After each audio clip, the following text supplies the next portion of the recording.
The story of rescued abandoned baby kittens that hidden in broken train.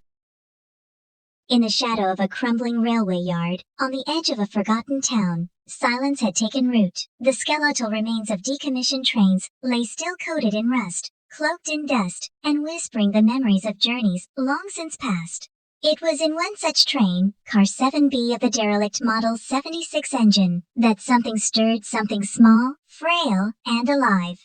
Benito was a part-time mechanic and a full-time wanderer. On most days, he could be found salvaging metal scraps or sketching trains in his leather-bound notebook. The old train yard had always fascinated him. Its silence was peaceful, but not lonely. Until one rainy afternoon, that peace cracked.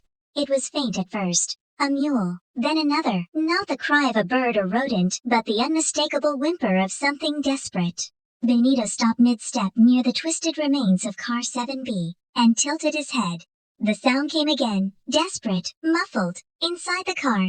Driven more by instinct than thought, he climbed onto the rusted steps and forced the stubborn door open. The smell hit him first: dampness, rust, and something else, the faint sourness of fear.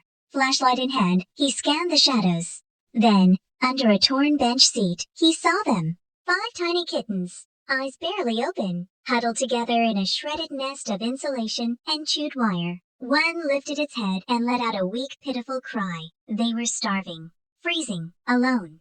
And they were too young to survive another night. The rescue! Benito didn't hesitate. He pulled off his jacket and gently gathered the kittens, cradling them against his chest for warmth. One of them was limp, barely breathing.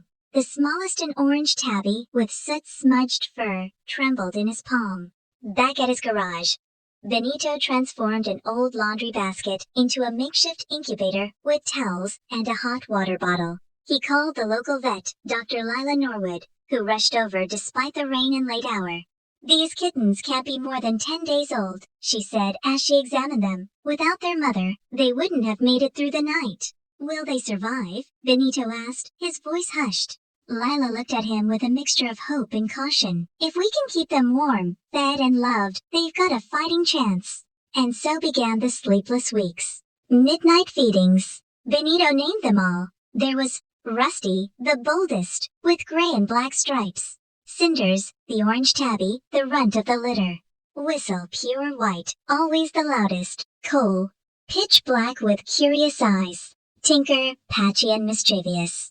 Every 2 hours, day and night, Benito fed them with kitten formula through tiny syringes. They slept curled against warm bottles or in the crook of his arm. Music played softly in the garage, and sometimes Benito read them train stories, his voice low and rhythmic.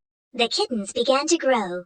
Cinders, who had once seemed too weak to survive, was the first to open her eyes fully. Rusty climbed everything in sight. Whistle learned to purr. Tinker once got stuck in an empty oil can. And Cole became Benito's shadow.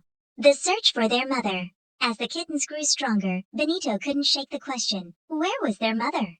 He returned to the broken train car, searching nearby areas. Behind the car, beneath a collapsed signal tower, he found her.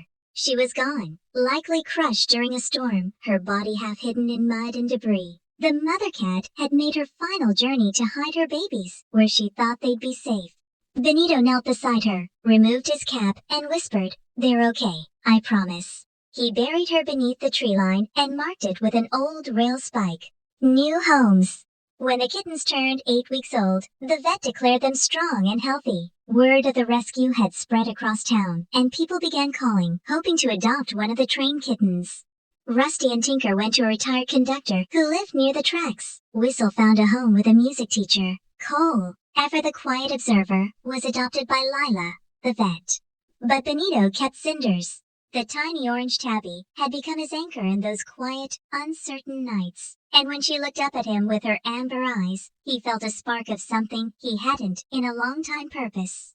Legacy on the tracks. Months later, Benito returned to Car 7B, not to mourn but to remember. He placed a plaque near the car door. It read, "Here in rust and ruin, life stirred.